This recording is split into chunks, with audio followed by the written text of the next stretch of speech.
주님은 그곳에도 계십니다. 제17화.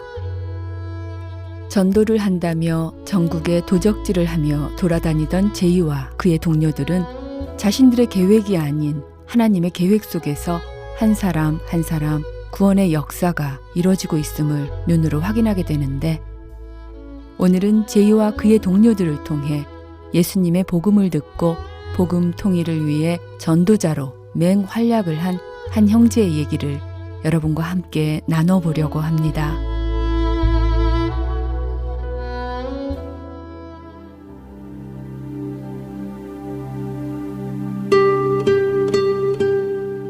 우리 사이에서 활촉이라 불리던 동무가 있었습니다. 바로 전용식이란 친구인데, 생사고락을 함께 나눈 저의 지기 중 한 사람이지요.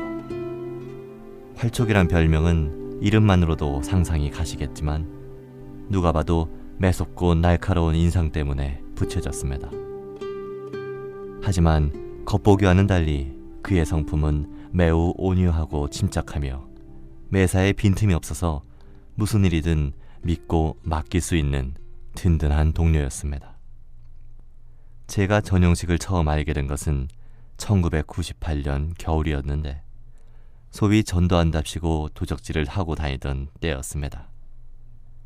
하루는 저희가 한 동네를 지나가다가 해가 져서 하룻밤 묵고 갈 집을 찾게 되었는데, 우연히 그 전용식이라는 친구 집에 들어가게 된 것입니다.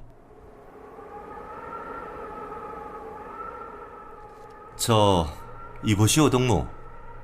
미안하지만 우리가 다른 지역에서 와서 그러는데 이 집에서 하룻밤만 신세 좀 집세다. 미안하오 동무. 하루만 좀 부탁합시다. 부탁드립니다 동무. 사실 저희는 그의 얼굴을 보는 순간 매섭고 날카로운 인상 때문에 그 집에서 잘 수 있을 거라고는 기대하지 않았었습니다.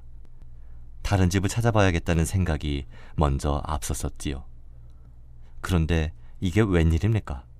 생긴 것과는 달리 생전 처음 보는 사람들이 무작정 하룻밤 신세 좀 지자고 하는데도 그는 흔쾌히 승낙하는 것이 아니겠습니까?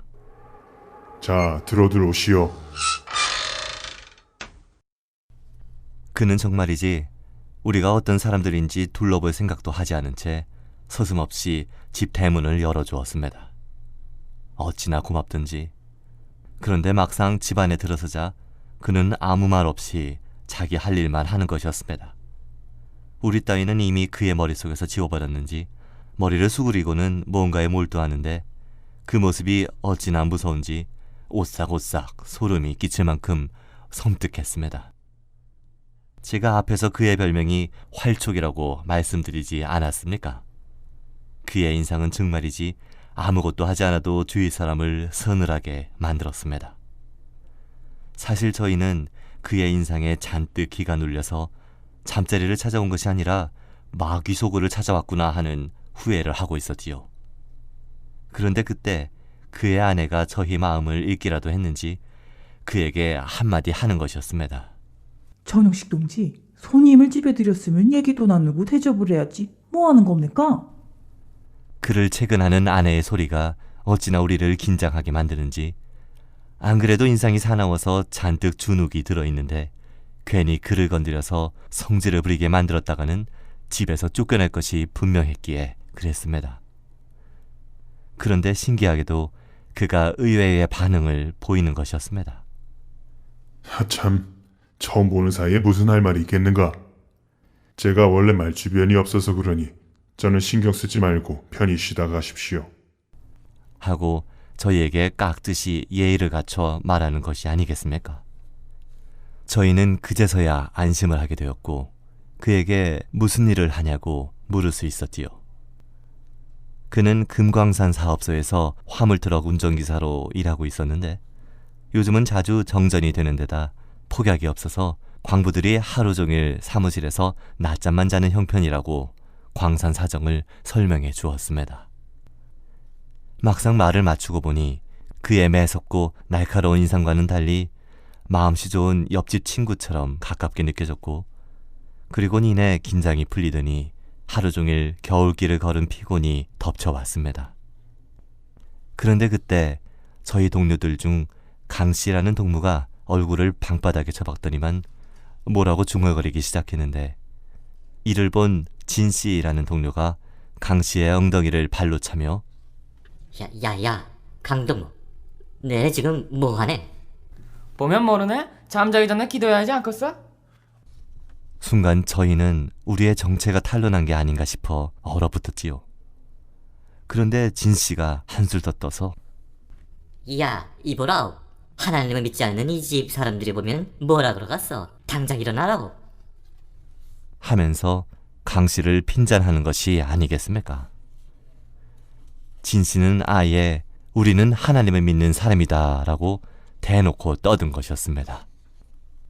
이를 본 전용식은 순간 표정이 굳어지는가 싶더니 이내 제게 귓속말로 물었습니다. 자네들 모두 하나님을 믿는 사람인가? 저는 이제 와서 아니라고 발뺌한들 무슨 소용인가 싶어 하는 수 없이 순순히 그렇다고 했지요. 그렇게 말하자 그는 의아해하며 묻는 것이었습니다. 나는 도무지 이해할 수 없는 것이 하나 있네.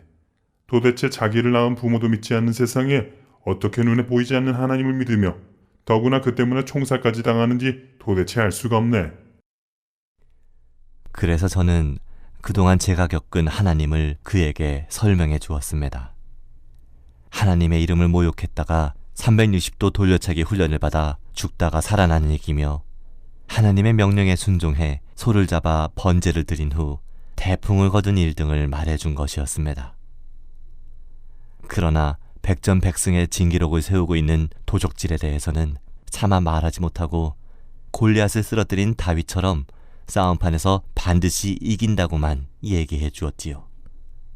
그러자 그는 제 말에 솔깃해서 제 얘기를 듣는데 소국파의 옥씨가 자네는 어째서 복음은 전파하지 않고 자네가 지은 죄를 벌하는 하나님만 늘어놓고 있네.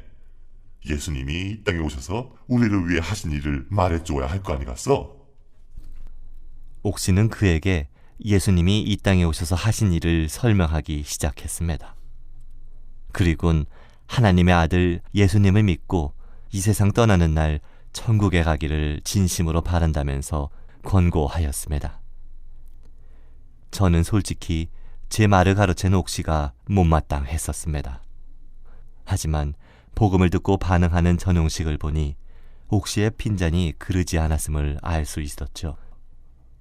제 얘기에는 흥미만 보이던 그가 옥씨의 복음을 듣고는 얼굴에 두려움이 가득 차서 자기도 예수를 믿겠다고 했기 때문입니다. 이렇게 해서 하나님을 믿게 된 전용식은 어디서 성경을 구했는지 성경 말씀을 달달 외울 정도로 읽기 시작했고 후에는 복음을 전하는 전도자로서 맹활약을 펼치기 시작했습니다. 그는 그 지역 광부들을 전도함은 물론이고 간부들까지 전도했다고 해도 과언이 아니었지요. 그런데 그렇게 놀라운 기세로 전도에 힘쓴 그가 어느 날 갑자기 의문의 죽음을 당했습니다. 그 배경은 이렇습니다. 북한의 운전기사들은 보통 다른 지방에 가면 아무리 피곤해도 운전석에서 잠을 자는데 그렇지 않으면 그 트럭에 도둑들이 달려들어 차 박히며 라이트 부속과 유리까지 한순간에 훔쳐가기 때문입니다. 전영식도 그런 까닭에 타지에 가면 트럭을 지키느라 운전석에서 잠을 잤는데 전해지는 말에 의하면 2006년 10월 겨울 김장용 채소를 가지러 농촌에 갔다가 운전석에서 심장마비로 죽었다는 것입니다. 사실 그가 대장이 좋지 않긴 했지만 평소 건강 상태를 봐서는 심장마비로 죽을 만큼 심각한 상태가 아니었습니다. 아무리 양보해서 생각해봐도 그의 죽음은 의심쩍은 부분이 많았는데 결국 저는 동료들에게 그의 죽음을 은밀히 조사해보라고 했고 한 가지 미심쩍은 것이 포착됐습니다. 2005년 겨울, 그러니까 전용식이 죽기 1년 전 광산보위지도원의 부탁으로 트럭을 끌고 제철소에 다녀온 일이 있는데 이 일로 광산보위지도원과 전용식은 형님 동생하는 매우 막역한 관계로 발전했다고 합니다. 그런데 사실 이 두 사람은 서로 지향하는 목적이 달랐습니다. 광산보위지도원은 전용식을 이용해 이문을 얻을 요량이었고 전용식은 이를 계기로 광산보위지도원을 전도할 요량이었던 것입니다. 전용식이 광산보위지도원의 부탁으로 트럭을 끌고 제철소에 다녀왔다면 이는 분명 제철소 보위지도원과 비밀리에 약속을 하고 타국에 팔아먹을 금속을 실어왔을 것이라는 게 동료들의 추론입니다. 이 비밀을 알고 있는 전용식은 사실 광산보위지도원에게는 시한폭탄이나 다름없는 존재였던 거지요. 그런 탓에 동료들은 광산보위지도원이 전용식을 살해했을 것이라는 결론을 내렸습니다. 그렇다면 광산보위지도원은 살해가 아닌 다른 방법으로 전용식을 없앨 방법이 없었을까요? 이미 광업 부분의 간부들을 모두 전도하다시피 한 전용식이니 그것을 빌미로 반혁명인이 적색분자로 몰아 감옥에 쳐넣을 수도 있었을 것입니다. 하지만 그렇게 되면 광산보위지도원이 위험해질 수도 있고 전용식이 그의 비리를 털어놓을 수도 있을 거라 생각했을 것입니다. 주님의 말씀대로 원수는 멀리 있지 않고 가까운 곳에 있었습니다. 그리스도의 복음을 전파하려면 목숨을 걸고 해야 합니다. 하지만 죽으면 아무리 복음을 전하고 싶어도 할 수가 없습니다. 그러므로 삼가 조심해서 주님이 주신 육신을 보존하는 것도 중요합니다. 전용식이 그토록 갈망하던 복음 통일의 그날을 위해 살아남은 우리가 해야 할 일이 이제 더 많아졌습니다.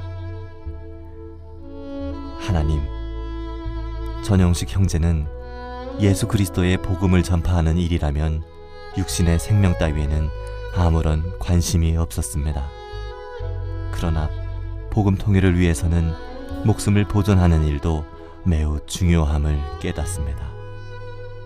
주님, 남은 저와 동료들이 더욱 힘써 그리스도의 생명의 복음을 담대하게 전파할 수 있도록 늘 성령의 충만함을 허락하옵소서. 육신의 안전도 늘 돌봐 주시고 보호하여 주시옵소서. 아멘.